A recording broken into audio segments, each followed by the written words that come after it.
Hello everyone, UPSC PYQ के series में आज हम देखने वाले हैं जियोग्राफी ऑप्शनल का एक और क्वेश्चन। ये क्वेश्चन बेस्ड है सॉइल इनरिचमेंट पे और इसका क्या इम्पैक्ट पड़ता है फूड प्रोडक्शन पे। ये क्वेश्चन 10 मार्क्स का है। ये पूछा गया है 2023 में। आप देख सकते हो इसकी वर्ड लिमिट 150 वर्ड्स की है। आगे बढ़ने से पहले हम देखते हैं सिलेबस में हमें ये कहाँ पढ़ने को मिलेगा। फिजिकल जियोग्राफी में जो चौथा सेक्शन है बायो जियोग्राफी का, उसमें हम सॉइल को स्टडी करते हैं। क्वेश्चन पे नज़र डालें तो क्वेश्चन दो हिस्सों में बटा हुआ है। पहला हिस्सा एक्सप्लेन करने को कहता है नेचुरल प्रोसेसेस जो कि सॉइल को इनरिच करते हैं और इसका क्या इम्पैक्ट पड़ता है फूड प्रोडक्शन, जो कि दूसरा हिस्सा है। क्वेश्चन की इंट्रोडक्शन को हम क्या करेंगे, हम क्वेश्चन को एक्सटेंड करेंगे। क्वेश्चन को एक्सप्लेन करते हुए हम इसका इंट्रोडक्शन लिखेंगे कि सॉइल इनरिचमेंट जो प्रोसेस है वो सॉइल को फर्टाइल बनाता है और उसकी कैपेबिलिटी को बढ़ाता है ताकि वो प्लांट के ग्रोथ को सपोर्ट कर सके।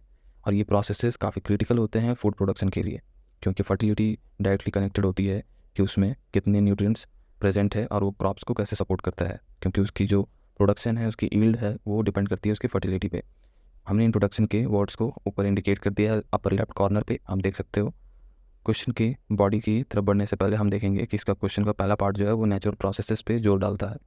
तो पहले पार्ट में हम जो हेडिंग देंगे वो है natural processes of soil enrichment का। 4 प्रोसेसेस को हमने यहाँ पे जिक्र किया है।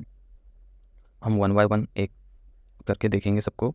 पहला जो प्रोसेस है जो कि सॉइल के जेनेसिस से जुड़ा हुआ है वो है वेदरिंग ऑफ रॉक।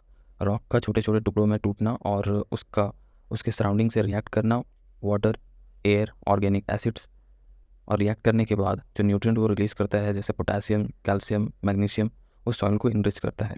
हम देखेंगे वेदरिंग का मतलब क्या होता है, डिटेरियोरेशन ऑफ रॉक्स। इसमें क्या होता है कि वो वाटर, एटमॉस्फेरिक गैसेस, सनलाइट और बायोलॉजिकल ऑर्गेनिजम्स के कॉन्टैक्ट में आता है और वेदरिंग शुरू होती है। आप देखो कि ये रॉक से ये छोटे छोटे टुकड़ों में टूट रहा है और जब एसिडिक कंपोनेंट के कांटेक्ट में आता है तो इस तरह से वो डिज़ोल्व भी हो जाता है। इसे वेदरिंग कहते हैं। सेकंड जो प्रोसेस है वो है ऑर्गेनिक मैटर का डिकम्पोजिशन।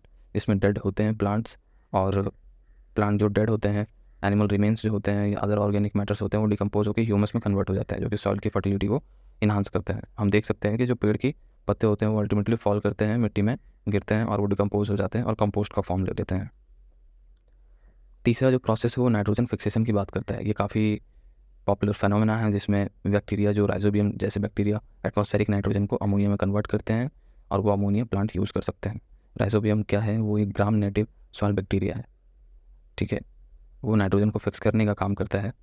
ज़्यादातर ये लेग्यूम ट्रीज़ के रूट नोड्यूल्स में पाया जाता है। आप देख सकते हो नाइट्रोजन के ये पूरे साइकिल को ये कैसे बैक्टीरिया एक इंपॉर्टेंट कंपोनेंट के रूप में अंजाम देता है। जो चौथा प्रोसेस है वो अर्थवॉर्म और सॉइल इंसेक्ट्स की बात करता है, क्योंकि मिट्टी में काफ़ी सारे इंसेक्ट्स होते हैं जो सॉइल को रीस्ट्रक्चर करने में मदद करते हैं। उनमें से है एक अर्थवॉर्म। ये क्या करते हैं, ये इंसेक्ट्स ऑर्गेनिक मैटर को फर्दर ब्रेक डाउन करते हैं और उसकी न्यूट्रिएंट अवेलेबिलिटी को इन्हांस करते हैं। आप देखोगे कि अर्थवॉर्म जो होता है इसके पूरे डाइजेस्टिव ट्रैक्ट से मिट्टी गुजरती है और उसका रीस्ट्रक्चर होता है। अगर मिट्टी में अर्थवॉर्म है तो वो मिट्टी वहाँ की काफ़ी अच्छी होगी, ये आप कंसिडर कर सकते हो। सेकंड पार्ट जो है वो इम्पैक्ट के बारे में बात करता है कि फूड प्रोडक्शन में इसका क्या असर पड़ेगा। तो बॉडी का जो सेकंड पार्ट है उसकी हेडिंग हम देंगे इम्पैक्ट ऑन फूड प्रोडक्शन। तो क्या इम्पैक्ट पड़ेगा, अगर सॉइल ज़्यादा इनरिच है तो वो उसकी फर्टिलिटी इन्हांस होगी। अगर फर्टिलिटी इन्हांस्ड है तो क्रॉप की यील्ड में बढ़ोतरी होगी, और अगर मिट्टी में न्यूट्रिएंट अवेलेबिलिटी अच्छी है तो क्रॉप की जो क्वालिटी होगी वो बेटर होगी। हम देख सकते हैं कि जो मिट्टी होती है अगर ज़्यादा ब्राउन है तो उसमें ह्यूमस कंटेंट ज़्यादा है, और फूड प्रोडक्शन अगर उसकी यील्ड अच्छी है, मतलब कि मिट्टी की स्ट्रक्चर अच्छी है, न्यूट्रिएंट अवेलेबिलिटी अच्छी है। कंक्लूजन में हम क्या करेंगे, conclusion is nothing but the summary of your answer और you can say the way forward. हमने यहाँ पर कंक्लूजन 23 वर्ड्स में लिखा है। कंक्लूजन को हम लिखेंगे कि फार्मर जो है अगर ये नेचुरल प्रोसेसेस को समझते हैं और उसका फ़ायदा उठाते हैं तो क्रॉप की जो यील्ड है वो इम्प्रूव होगी, क्वालिटी इम्प्रूव होगी और सस्टेनेबिलिटी को बढ़ावा देगी। अल्टीमेटली क्या होगा, वो कंट्रीब्यूट करेगा फूड सिक्योरिटी की तरफ। और ये फूड सिक्योरिटी कितना इंपॉर्टेंट है वो आपको इस इमेज को देख के आप समझ सकते हो। ये साल 1943 का है। ये इंडिया में जो ग्रीन रिवोल्यूशन आया था 60s में, उससे 20 साल पहले का साल है। बंगाल में एक फेमाइन आई थी। कारण क्या था कि जापानीज़ ने बर्मा में अटैक किया, जिसके वजह से वहाँ का सप्लाई चेन डिसरप्ट हो गया और हम वहाँ से राइस इंपोर्ट करते थे, वो हो नहीं पाया, जिसकी वजह से काफ़ी सारे लोगों ने जान गंवा दी। आप देखोगे 0.8 to 3.8 मिलियन मर गए। किस वजह से, स्टारवेशन, मैलन्यूट्रिशन से। सो फूड सिक्योरिटी बहुत इंपॉर्टेंट है किसी भी देश के लिए। ये क्वेश्चन यूपीएससी दोबारा रिपीट तो नहीं करेगा, बट इस थीम पे बेस्ड मैंने कुछ प्रैक्टिस क्वेश्चन दिए हैं, आप उन्हें ट्राई कर सकते हो। क्वेश्चन बेस्ड है फोटोसिंथेसिस पे, वाटर साइकिल पे, क्लाइमेट चेंज पे, पॉलिनेटर्स पे और कंपोस्टिंग पे।